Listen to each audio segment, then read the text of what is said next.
तमाशा खिलाते थे, कांवड़े भी लाते थे। जोरदार अभिनंदन करो अपनी धरोहर के लिए।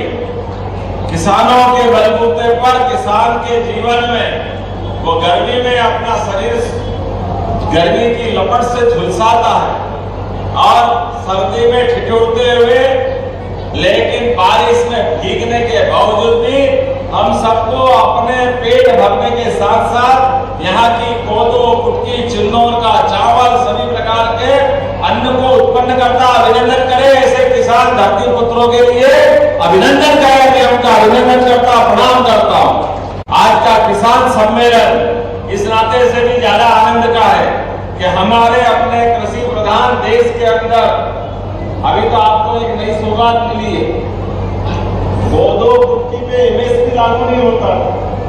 मैं आपको बताना चाहूंगा कि कोदो, कुटकी के लिए हमारी सरकार बनी और बनते हमने जबलपुर में 1000 रुपया प्रति क्विंटल का उसमें अनुदान देने की घोषणा की है। लेकिन अब भारत सरकार ने मोदी जी के लिए ताली बजाओ 4290 रुपए के क्विंटल खरीदने की घोषणा कर दी सरकार के माध्यम से। कोदो, कुटकी का अपनी सरकार खरीदेगी और उसके आधार पर अब खरीफ की दूसरी फसलें जो हम मजबूरी में करते थे, अभियान चलाओ सभी माननीय विधायक है कि कोदो, कुटकी अगर आप खरीदोगे तो सरकार उसको अपने स्तर पे एमएसपी के आधार पर खरीदने जा रही है और अलग से अनुदान अलग देगी। तो हमारे फसल चक्र को संभालने की जरूरत है। संभालना चाहिए कि संभालना चाहिए।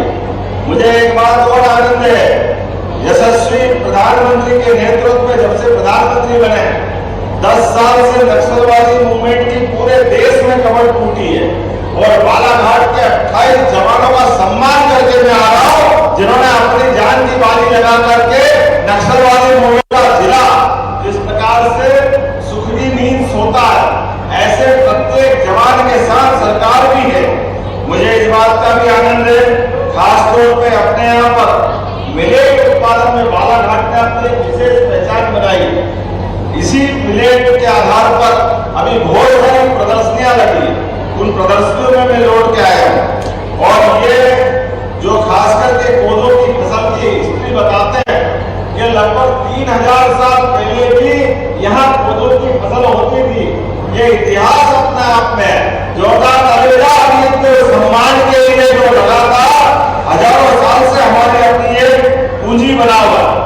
यशस्वी प्रधानमंत्री के द्वारा इस देश के अंदर बड़े पैमाने पर किसानों का सम्मान करते हुए पहली बार किसान सम्मान निधि दी गई।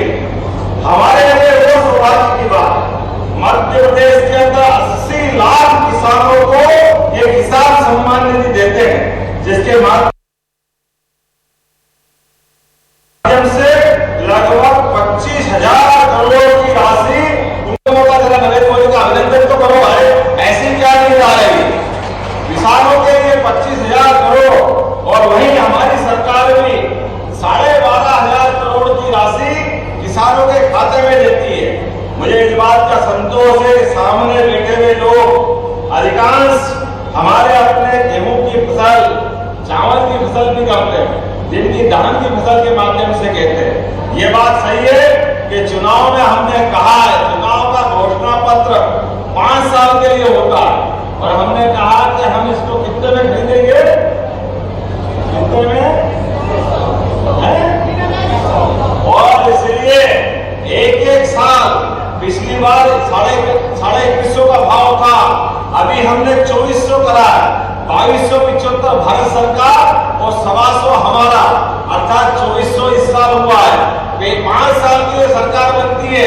अब कांग्रेस के लोगों को पेट दुखता है, तो आपने ये बोला था, ये बोला है, लेकिन 5 साल के लिए बोला है। लेकिन आप चिंता मत करो, खाली 3100 नहीं, ये धीरे धीरे जिस ढंग से स्पीड बढ़ रही है उससे आगे भी ले जाएंगे। 5 साल के अंदर लोगों का भला करना ये हमारा काम। और उस समय चूंकि धान की फसल हो चुकी थी, इसलिए धान का बचा था मामला, तो धान के मामले में भी जो हमने सरकार में संकल्प पत्र लिया है उसको पूरा करने की गारंटी मध्य प्रदेश सरकार की है। अपने माध्यम से किसी को कोई कमी नहीं आएगी। धीरे धीरे करके जो आपने कहा है हम सब करने जा रहे हैं। अभी आप अंदाज लगा लो, बिजली के बिल के ऊपर ही जो 5 हॉर्स तक का कनेक्शन आपको मिलता है, आप कितना पैसा देते हो उसका? 7,500।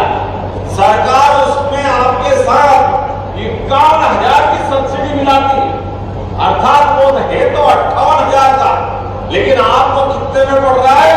केवल 7,500 में।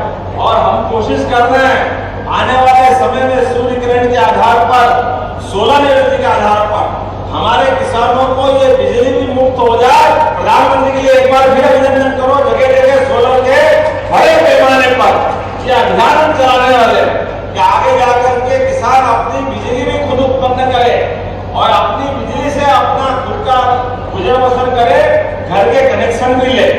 अभी तो हमारा जल गंगा अभियान चला है, मुझे ध्यान में आया कि बालाघाट पे भी बड़े पैमाने पे हुआ है, लेकिन बालाघाट के अंदर कुएं, बावड़ी, नदी, तालाब, नदी के किनारे पुराने जितनी भी जल रचना है सब पे काम हुआ है। कल इसका समापन होगा। कलेक्टर के माध्यम से आप अपने हर विधानसभा में अच्छे जो काम हुए वीडियो फिल्म दो, ताकि ये अच्छे से हमारे पास आए। और आप सुन लेना, किसानों को लेकर के इनकी चरणों भूमि पे भी बहुत आक्रमण हो रहे हैं। इनके सारे अतिक्रमण हटाना ताकि लोग अपने चरणों में अपने जानवरों को अपने हिसाब से चरा सके। मैं आज के अवसर पर इस क्षेत्र के अंदर से लेकर के हमने तय किया है कि हमारी गौमाता बीमार, लाचार, परेशान, जंगल जंगल नहीं भटकेगी। ऐसी गौमाताओं के लिए जो भी पंचायतें गौशाला बनाना चाहेगी, सरकार उनको मदद करेगी, उनकी गौशाला बनाएगी, ताकि गौ माता की भी जान बचे और हमारे इस पवित्र हिंदू धर्म का सम्मान भी रहे और खेतों की, किसानों की फसल भी सुरक्षित हो। मैं गौवंश के मामले में कोई कोताही बरतने के लिए सरकार तैयार नहीं। हमने पिछले महीने अभियान चलाया जिसके बलबूते पर 7,500 से ज्यादा गौ माताएं मुक्त कराई गई, 1,000 से ज्यादा लोगों को बंदी बनाया गया, 100 से ज्यादा वाहनों को जब्त किया गया। यह अभियान लगातार जारी रहेगा। किसी भी हालत में गौ माता के ऊपर कोई आक्रमण करे, हमारी सरकार बर्दाश्त नहीं करेगी। बाजरा, आपके यहाँ बाजरा भी होता है, बाजरा की फसल के लिए एमएसपी हमने देने की बात कही।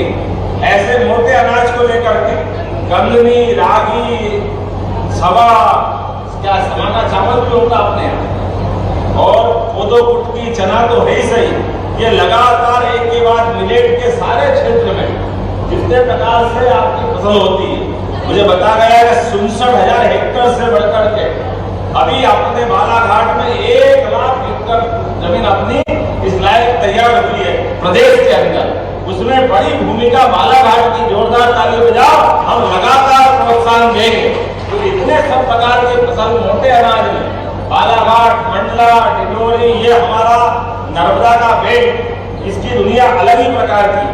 मैं उम्मीद कर रहा हूँ कि हमारे इस बालाघाट में फसलों का रकबा जो 10,000 हेक्टेयर था, खास करके मोटे अन्न का, आज की स्थिति में 15,200 हेक्टेयर का लक्ष्य हमने फिर बना के रखा है कि आने वाले समय में इसको भी प्रोत्साहन देंगे। मुझे एक और बात की ध्यान में आया कि हमने घोषणा की थी, हमारे लिए एक लाडली बहना एक बेटी है, 5 तारीख को फिर आपकी राशि आपके खाते में आने वाली है। लाडली बहनों की राशि भी किसी प्रकार से रुकने वाली नहीं है, लगातार हम देने वाले, कुछ और राशि भी बढ़ा के बनाने वाले हैं। मैं इसके साथ साथ हमारे अपने बालाघाट के अंदर उद्योग धंधों की दृष्टि से भी ये जबलपुर में 20 जुलाई को बड़े उद्योगों के लिए एक समिट होने वाली है, जिसके माध्यम से इस पूरे अंचल में नए उद्योग लगे, कारखाने लगे, चाहे कुटीर उद्योग हो, चाहे सूक्ष्म, समान रूप से काम कर रहे हैं। और आप में से भी जिनको उद्योग धंधे लगाना है, जिनकी इसमें रुचि है, उनको भी हम प्रोत्साहन देने वाले। अपने बच्चों के लिए बताना चाहूंगा, जुलाई महीने में 55 जिलों में एक्सीलेंस कॉलेज के माध्यम से बालाघाट को भी सौगात मिलने वाली है। एक एक्सीलेंस कॉलेज बालाघाट में भी युवाओं के लिए मिलेगा। युवाओं के लिए भर्ती के लगातार अभियान चला रहा है। शिक्षा के साथ स्वास्थ्य में लगभग 42,000 नए पद, डॉक्टर, कंपाउंडर, नर्स, सभी प्रकार के। तो ये जो हमारे सीएससी सेंटर है, सभी प्रकार के सीएससी सेंटर को उन्नत करने का काम भी हमारी सरकार ने किया है। बहुत जल्दी लाभ मिलेगा। लगभग 15,000 पद पुलिस के भी भर्ती के बाकी है, मुझे ध्यान में दिलाया गया। बहुत जल्दी ये पद भी भरने का काम हमारी सरकार करेगी ताकि लोगों को रोजगार लगातार मिल सके। ऐसी एक भी बहुत सारी बात मैं बता सकता हूँ, लेकिन आज तो चूंकि आज विशेष दिन है, मैं आपका धन्यवाद करने आया हूँ। और अभी तो शुरुआत हुई है सरकार, लगातार इस प्रकार से आते रहेंगे, एक के बाद एक। जो बालाघाट चाहेगा वो सब कुछ करेंगे, लेकिन अभी कुछ काम आपके बीच में जो मंजूर किए हैं उनके बारे में बात करना चाहूंगा। लगभग 101 करोड़ की लागत से Sarekha railway overbridge Balaghat Dabra railway crossing का भी निर्माण किया जाएगा। ये घोषणा भी हमारे द्वारा की जा रही है। मुझे इससे लगता है कि 25 करोड़ 30 अरे भैया करोड़ों में बोला, ताली वाली का बजाओ, सुनते सुनते ऐसा लग रहा है कि हमारी अपनी कौन सी दुनिया में है। एक 25 करोड़ 30 लाख की लागत से राशि से बेलगंगा नदी पर कोई पुल बनने वाला है। ये पुल बनने की भी जरूरत थी कि नहीं थी? जोरदार ताली बजाओ। ये बनाने की घोषणा अपनी सरकार के द्वारा की जा रही है। 24 करोड़ की लागत से बालाघाट जागपुर उच्च स्तरीय पुल का भी निर्माण किया जाएगा। ये आपके यहाँ पर है। 15 करोड़ की लागत से वाराणसी में रेलवे ओवरब्रिज होने वाराणसी वाला, जोरदार ताली बजाओ। वाराणसी को भी 15 करोड़ की लागत से आपको भी ये लाभ दिया जाएगा। जिले के अंदर किसानों की ब्याज माफी 32,161 किसानों के 41 करोड़ की राशि का ऋण हमारे द्वारा माफ करने की मैं घोषणा करता हूं, ताकि किसानों को वापस रेगुलर आने में उनकी मदद मिल सके। संबल योजना के माध्यम से 27,705 हितग्राहियों को लगातार लाभ दे रहे हैं। मैं उम्मीद करूंगा जल जीवन mission, health mission, education mission, सभी प्रकार के कामों के माध्यम से विकास की ये धारा लगातार चलती रहेगी। यशस्वी प्रधानमंत्री नरेंद्र मोदी जी के नेतृत्व में डबल इंजन की सरकार लगातार बढ़ती रहेगी। 2-3 जानकारी आपको और देना चाहूंगा।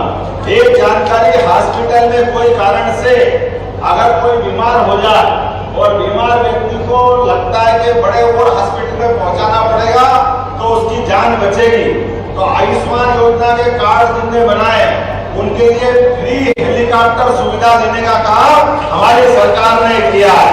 गरीब आदमी की जान बचाने का काम ये हमारा है। और उसमें केवल हेलीकॉप्टर नहीं आएगा, doctor, nurse, compounder, oxygen cylinder जैसा हॉस्पिटल में वो है, ऐसी की ऐसी सुविधा हेलीकॉप्टर में दे करके उसको जहां जरूरत है वहां पहुंचाने का काम हमारी सरकार ने करने का निर्णय लिया। जो पैसे लगेंगे, लेकिन गरीब आदमी की जान बचाना ये हमारा काम है। और गरीबों के अलावा जो सक्षम है, अगर वो भी चाहेंगे तो 2 लाख रुपया उनको भी देना पड़ेगा। उनके लिए भी हेलीकॉप्टर की सुविधा, ये एम्बुलेंस उनको देने की भी घोषणा है, क्योंकि सभी प्रकार के लोगों के लिए हमने लगातार चिंता की। अभी हवाई सेवाओं में हमने एयर टैक्सी चालू की है। एयर टैक्सी के माध्यम से जबलपुर, ग्वालियर, इंदौर, रीवा ऐसे बड़े बड़े शहर के बाद आने वाले समय में जहां जहां हवाई पट्टी बनती जाएगी वहां भी एयर टैक्सी के माध्यम से अपने प्रदेश के अंदर का संबंध बनाएंगे। आपके अंदर ग्रामीण क्षेत्र में भी कोई अच्छे मंदिर हो जो पुराने हैं, जिनका मान सम्मान है, जिनको जानते हैं, धर्मस्व विभाग के माध्यम से प्रत्येक स्थान का भी निर्माण करने का, उनका उद्धार करने का हमारी सरकार द्वारा निर्णय किया गया। हमारे देवस्थान अच्छे नहीं होंगे तो किसको जानेंगे? भगवान राम, भगवान कृष्ण, जिन्होंने अपने प्रदेश के अंदर जब उनकी लीलाएं हुई होगी, जहां जहां उनने गमन किया होगा, पथ भ्रमण हुआ होगा, ऐसे प्रत्येक स्थान को तीर्थ बनाने की घोषणा है। आपके बालाघाट के अंदर भी ऐसे स्थान स्थान हो जहाँ भगवान राम का संबंध जुड़ता है, भगवान कृष्ण का संबंध जुड़ता है, तो जिला प्रशासन सुनकर के उनको आइडेंटिफाई करे, उनको चिन्हित करे। ऐसे प्रत्येक स्थान को हमारी सरकार के माध्यम से तीर्थ स्थल के रूप में परिवर्तित करने का निर्णय हमने किया है, उनको पेट के रूप में बनाई। और बहुत सारी बात कह सकता था, लेकिन समय की कमी है। मुझे छिंदवाड़ा यशस्वी प्रधानमंत्री की सरकार बनाने में आपसे जो मैंने निवेदन किया था, माननीय मोदी जी ने निवेदन किया था, आपने उसको पूरा किया है, इसलिए आपका आभार करता हूं। दोनों हाथ जोड़ करके भारतीय जनता पार्टी की सरकार, आपने जो विश्वास व्यक्त किया है उससे पूरा खरा उतरते हुए बालाघाट के विकास में कोई कोर कसर बाकी नहीं रहेगी, यह आश्वासन देते हुए अपनी बात समाप्त करता हूं। बोले भारत माता की, भारत माता की। बहुत बहुत धन्यवाद।